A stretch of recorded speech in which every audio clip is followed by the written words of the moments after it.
Ça fait plus d'1 an que Javier Milei est au pouvoir en Argentine et vit une crise sans précédent, je t'explique.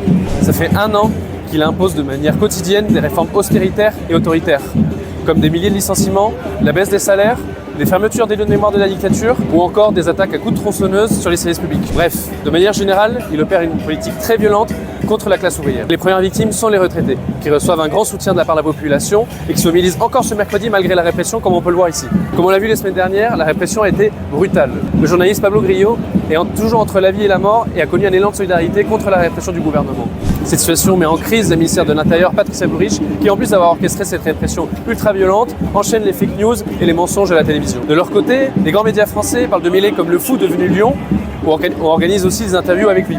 Par exemple, le média d'extrême droite Frontières est actuellement sur place pour faire un reportage à la gloire de Milei. Bref, ils essaient de donner une image fausse de prospérité du gouvernement Milei alors qu'il connaît aujourd'hui une crise politique très grave. Dans cette crise, Milei n'a pas d'autre choix que d'obtenir un répit économique en échange d'une soumission encore plus forte au Fonds monétaire international. Un accord qu'il veut obtenir avec des méthodes anticonstitutionnelles avec un décret d'urgence nationale, un sort de 49.3 argentin.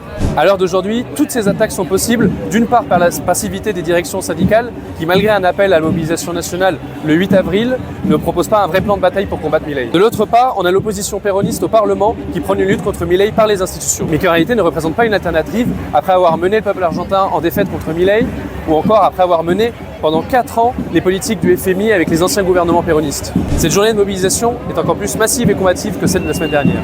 Ces secteurs en lutte montrent la voie pour s'affronter durement à Milei par la rue et par la grève.